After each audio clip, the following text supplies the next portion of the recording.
This is ESPN ESPORTS. I'm Arda Ocal. Happy to be joined by Johanna Faries, who is the Commissioner of Call of Duty League. Been trying to set this up for quite a while now. Very happy that we're finally able to make it happen. Johanna, thanks for joining us. Thank you. Thanks for having me. Happy to So be I, here. I wanted to take like a past, present, and future approach to talking about Call of Duty League. In particular, yourself. Why don't we start with when this first came on your radar? When becoming commissioner of Call of Duty League became an option for you? When did you first hear about the league, and when did you first hear about this job becoming a possibility for you? Yeah, it was a little over 2 years ago. I was at the NFL for a long time in New York, and this opportunity just kind of came through over several months, I'd say, and I became more and more familiar with what Activision Blizzard was doing across many spaces. Obviously, I've been a fan of Call of Duty for a long time, but more about the vision to really build city-based franchise leagues and very much taking some of the playbook from the NFL, if you will, and being able to apply it here was super interesting and intriguing to me. I like that challenge. And so I felt like it was a great opportunity to one, get involved in gaming and esports in a really entrepreneurial way, but also be able to have a lot of background that could impact what we did here quickly, just given the insight I had at the NFL. How much did esports and gaming come onto your radar before this job? I'm always I would say a very casual gamer. I grew up in love with gaming, and then I really went the way of my athletic career. So I sort of had to make some trade offs there later on. But like I said, I feel like I was streaming Call of Duty before streaming was a thing back in the dorm rooms of college. It was the thing we did, or my friends would do, and get together. And I, for one, really enjoy watching elite players play. I really do enjoy being the spectator as much as I love playing. There's no way I'm going to be a pro. So been involved with that brand for a long time, and I think that was also part of why I'm a big believer in Call of Duty League specifically. So the planning up to the league launch, obviously there was CWL and there was an established fan base, many years of pedigree. So how did you approach, putting together this league? Yeah, we took our time, of course, to really understand what does it mean to reboot, if you will, and build on the shoulders of a Call of Duty esports community that is so robust. It's been active for so many years that there really was a ballet there to think about how do you inject new and take it to cities in a new way and franchise this league with the best in class owners, all of the things you've heard us probably say for many months now, but not shift so extremely that the community that's already built in and that has such love and passion for Call of Duty esports and the players who've built their careers as pros in the space feel like it's something they can't get behind or that the shift is too extreme. I think there was a lot of discussion more so about, okay, we understand how Overwatch is done, we understand traditional sports models, we understand who we want to go after and where we want to be in terms of setting up franchises. How do we preserve the uniqueness and the magic of what's already there while we take a bigger swing, frankly, about what the future could be for Call of Duty as an esport? Obviously, we are in much different times now, but once upon a time, we were having LAN events, we were having home series. And I found it interesting at the time that Minnesota was chosen as the first one. Looking back now, it seems like very much the right choice because they seem to have such a passionate fan base there. But how was that decision made? Why Minnesota? Yeah, it's funny you ask because one of our mantras and our mottos in our brand strategy is to deliver the unexpected. And I feel like launching in Minneapolis, Minnesota for CDL's first days was certainly unexpected by many, as you know. That said, the Wilfs, unbelievable organization and Wise Ventures, they have had such a huge vision around taking Call of Duty League into that market. They knew well before probably anybody else did how viable this league will be in that territory, that Minnesota was really ready for a big esports property to come in and represent it. And of course, they have incredible chops and acumen when you think about their ownership of the Vikings and just what they know about how to Mhm. build great brands, build great fan experiences, and deliver in major ways. So that's the right ownership group to think about taking something like our launch weekend into an unexpected space. And I think we really saw that play out, with the thousands of people in the dead of winter coming out for the first weekend of this whole new venture, and really seeing the potential just in that very first run was incredibly edifying, I think, and it affirms our belief that there's more to be had here. And of course, that weekend was when we also heard that there was an exclusive deal being signed with YouTube across Activision Blizzard, not just Call of Duty League, but of course, CDL is involved. I'm curious from your perspective, like when deals like this happen, that's more than just the league that you deal with. How much footprint or how many conversations are you having as part of this overall deal as it's happening? Yeah, I think, we were thrilled, first of all, to be able to make a move like that around a partnership with YouTube, and just thinking about, again, delivering content on the platforms that can really build this vision, and expand on where it's been. So we were, involved every step of the way. Every partnership we do, we're going to be deeply involved because it has to feel right. It has to feel like everybody around the table is aligned to taking the big swing, if you will. So it was thrilling. I keep remembering fondly, we were opening the doors of the Armory and we were announcing that we were on YouTube, and it was just this very, big groundswell of newness. But with that comes, I think, an unbelievable partner, an unbelievable upside around what our live match content can be and that broadcast experience going forward, but also, VODs and shoulder content. And, this is a place where people will go to take in as much Call of Duty competitive content as possible. So I think that partnership was great to see, and it was well timed in that way. So fast forward a few weeks, obviously, we're now in a global pandemic. The league has to move online. Why don't you take us through that transition to have to halt all home series operations, move them online, and the decisions and the conversations that went into moving CDL completely online? Yeah. So it was right around March 8th or 9th. We had just completed our fourth event live in Los Angeles, which was awesome. And then we knew it was getting very, very serious and severe out there as far as coronavirus. And so we took the 5 or so weeks really stepping back. We had announced early on, as you know, that we were going to shift to online format. But what we wanted to do over the course of that hiatus was think about, okay, how do you transition? Where are all of our players going to be? Most of them are stationed at home. How do we make sure that our broadcast personnel are set up with the tools that they need? They're going to be remotely broadcasting from their homes. Um, Thinking about also just the quality of what we were going to deliver. I mean, there's a theory to be had that we could have done it sooner, but we knew that in rushing that type of execution, we may have gone too fast as far as being able to make sure this still felt like a show. This still felt like it had all the faces and all the talent and personalities and the cadence that we wanted to preserve around home series, and giving our partners the ability as well to really tap into the online infrastructure, right? So there was just a lot of factors, I'd say. The biggest one, of course, being how we keep our players and our personnel safe and healthy.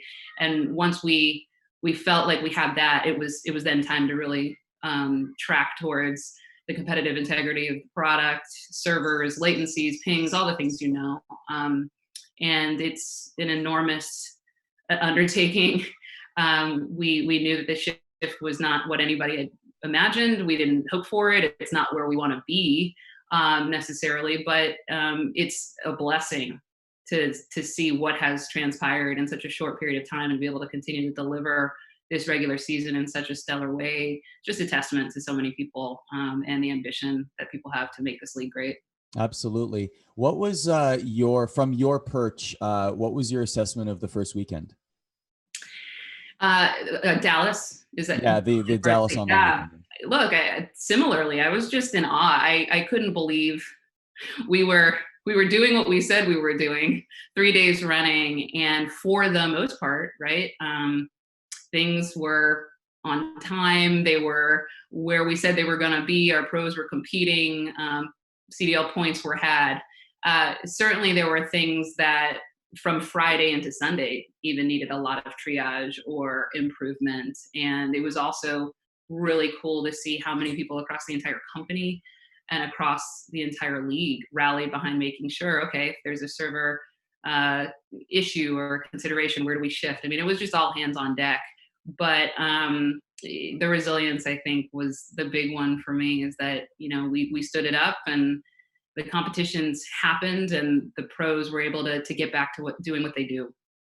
Yeah, I think the production team deserves a lot of credit. This is not easy to be able to put on something like this with multiple people across the country, not just for CDL, for any esport that is putting on an online endeavor right now, but definitely CDL with Dallas. And as we look forward to Chicago, can you give us a glimpse on what some of the adjustments or improvements have been made from Dallas to Chicago?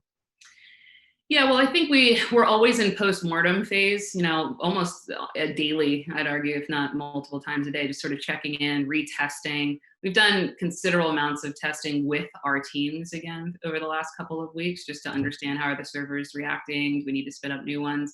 We posted a blog last night, just spelling out a little bit more detail around what fans and players and teams can expect. I think it's been very cool to be able to work towards that in collaboration with the players and the team. So no one's really surprised walking into, what do we think we fixed? What do we need to watch out for? What's the contingency plan should something, go haywire? All of those things are constantly on our minds, but it is very much a shared responsibility. And I do think we feel really good about the steps we've made to improve going into this weekend with Chicago's home series. And again, we posted a lot of that for the community to see last night. Yeah, whatever you can share with us here, like how does the servers work as it pertains to the competitive games? Well, there was a lot of consideration around the tournament format. I think that's something that sometimes gets a little lost in the conversation, where, you've got 8 teams with competitors on those teams spread out across the entire continent, who need to be able to play in a certain bracketed format. So when you're on, you're rolling, right? Once we start on Friday, it's not a traditional sports model where it's this team versus this team, and where it's very much a controlled environment between just that, around that one match. So I think that was a lot of the technicality, is how do we preserve the tournament format that we love, we know our community loves, that's been so much a part of how we formatted this season, but make sure that the servers across regions are balanced enough such that in any given scenario, as the tournament unfolds, we have the right mechanisms in place to create as much fairness as we can for each of those teams. Is it safe to say that there are more servers that exist now than did during the Dallas weekend? Is that a fair statement to make?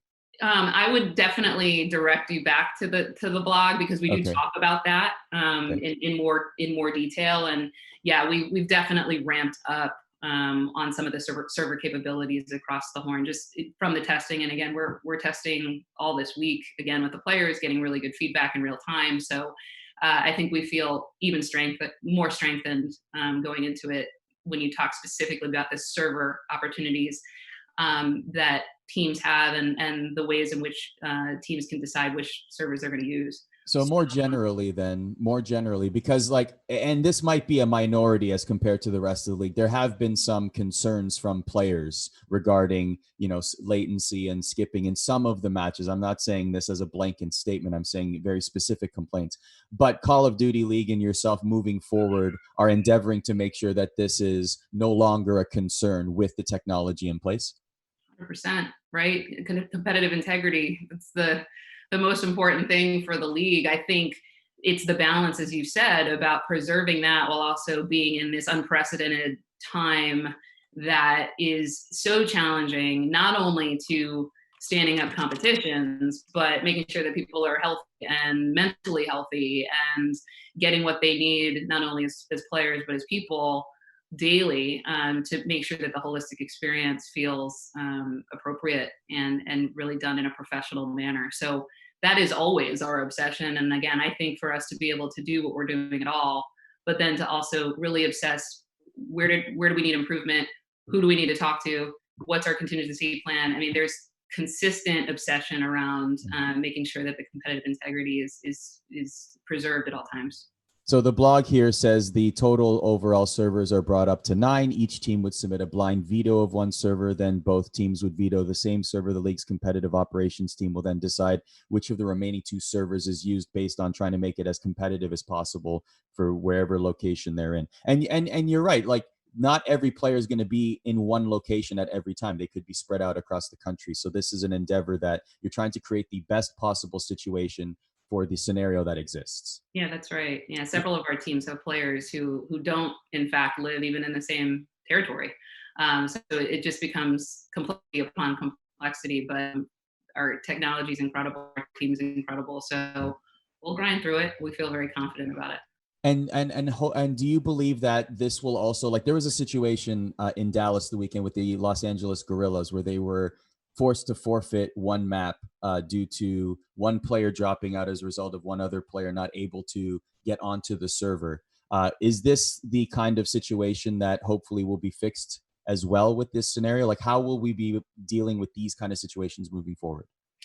Yeah, on a level, I think, that's the nature of sports and competition, and we're always going to have a different scenario that crops up, or different feedback coming in from players, from teams, from our own team, right? About what do we think went well, what do we think didn't go well, but it's constant. So I would say, I don't think we think about it too much about isolated incidents. It's more this continuous discussion around, do the rules make sense? Do the modes make sense? Does the format make sense? Does the fan experience work?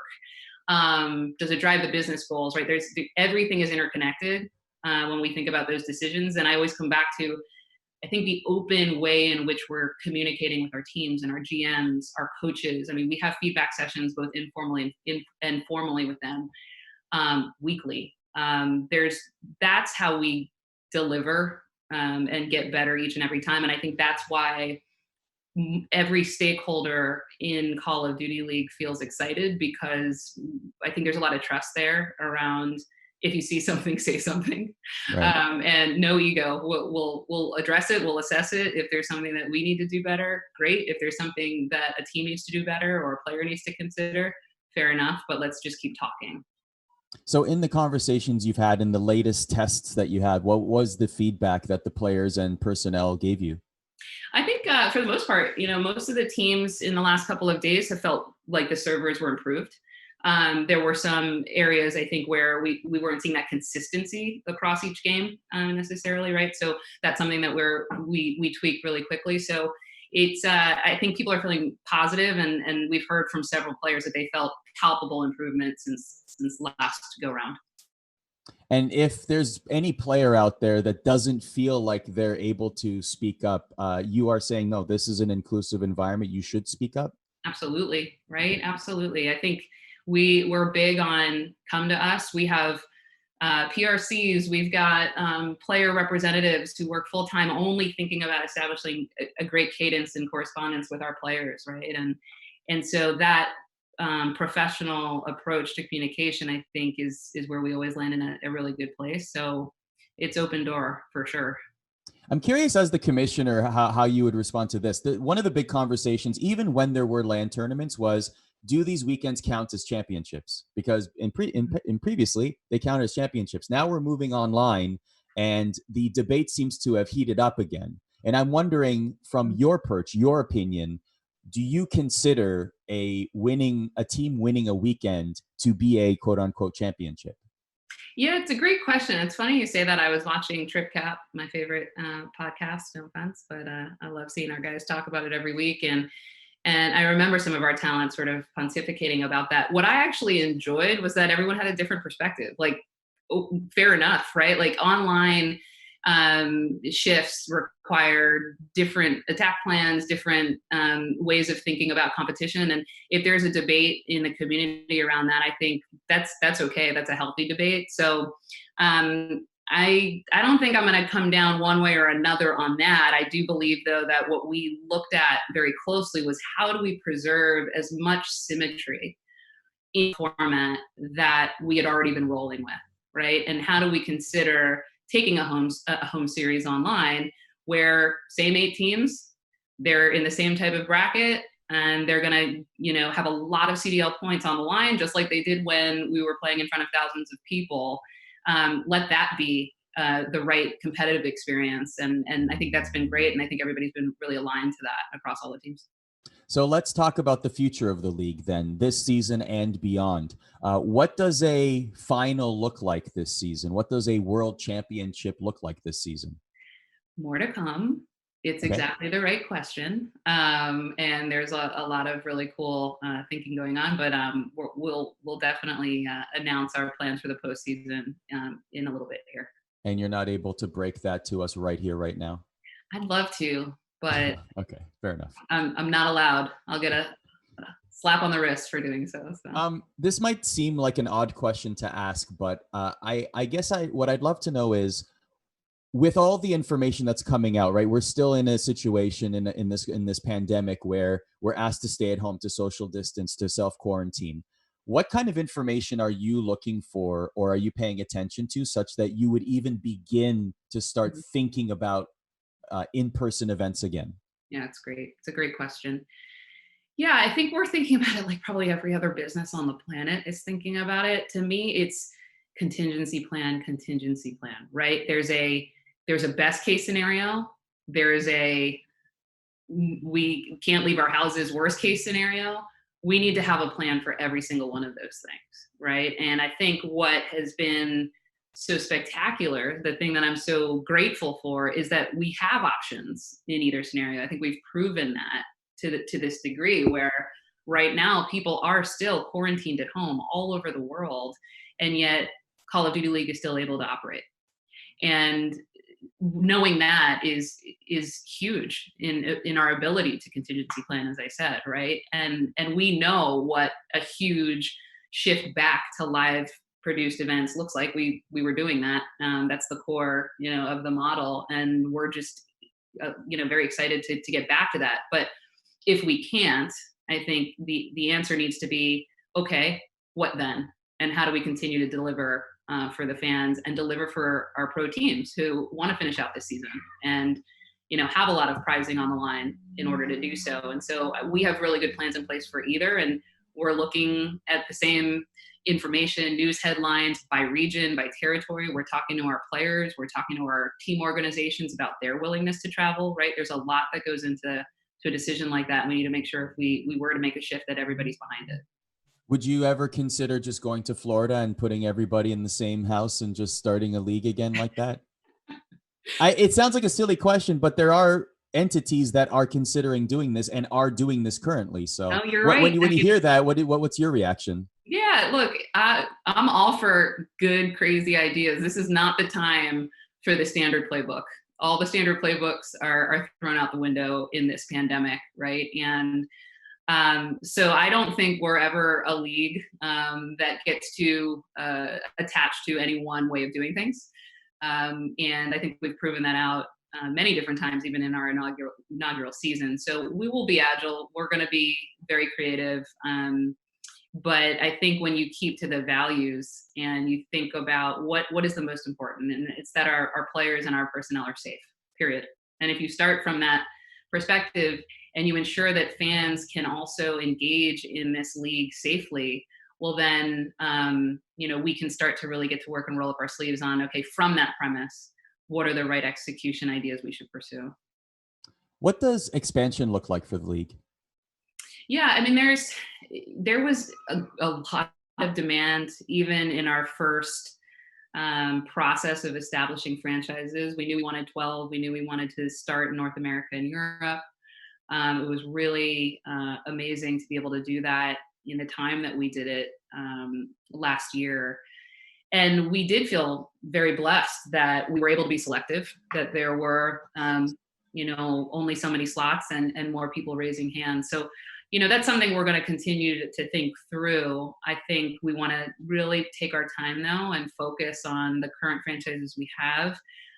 We've all been through a lot this first year, right? And let's make sure that we feel great about closing it out. So I think we're focused on, let's execute 2020 as best we can and continue to drive that well. If we do, demand should only continue to go up.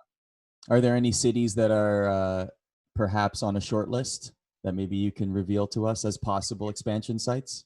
I can't reveal because I don't honestly. It's not like there's a back pocket list, but like I said, we have seen and even very recently we continue to have demand coming in from different parts of the world, and that's good for Call of Duty and that's good for Call of Duty League. So safe to say expansion is coming at some point. Could be. Could be. Sure. We'll leave it at that. Okay. This is my last question. And I would like you to take this form because people will be watching this. And certainly there are trolls out there. Certainly there are people who will be inherently negative. So I would like for you as the commissioner of the CDL to directly address the people who still aren't convinced necessarily that this league will be able to continue on in an online format. What do you say to that person who says, oh, the integrity of the league is compromised? Oh, just look at Dallas. Look how many issues they had. Look at the tweets from their players, etc. What do you say to those people who need more sort of hope in order to believe in this league in this online format? I would say feedback is a good thing. We do not shy away from it, whether it's good or it's negative. It's all a signal that people are paying attention. And so we welcome that. Of course, we want to make sure that we're trying to generate as much positive support for Call of Duty esports and CDL and these incredible pros, and they're incredible people well beyond what they're able to do in the game. And so we'd love to always, see more positivity than negativity. But look, you're not going to ever please everybody in life, and that's okay. I think the feedback is healthy. There's good criticism to be had in that, and when we take those notes and think about them. But we're really focused on delivering top quality product. We know we're only getting started. That's the exciting premise here, right? This is really early days for what we believe Call of Duty League is going to grow to become. And it's fan feedback that's actually going to make us better quicker. So I would just say keep it coming from a place of love. That would be great, right? And I think in addition to that, our ability, I think, to be able to, again, give our pros an opportunity to continue to build these big careers, continue to do what they do so well at a time where so many people in the world are struggling in very significant ways, personally and professionally. That to me is a point of pride, right? And if there's some imperfection that comes in that execution, fair enough. But I'm really just proud that Activision Blizzard and our franchises and our players can still have careers and still put this on display in a time where so many communities and so many people are challenged to do even just that. And so that, to me, that's a win. Johanna, one last question for you. This escaped my mind, but it is important. The relationship between CDL and the developers. Another common, whether it's a misconception or not, just a common feeling out there among the esports fan is Infinity Ward doesn't care about esports. That's what people often say. Whether it's believed or not, that's what people say. What is the relationship like between the CDL and Infinity Ward? And what can you tell us about the developers and what might happen with the Call of Duty franchise moving forward and how that will affect CDL?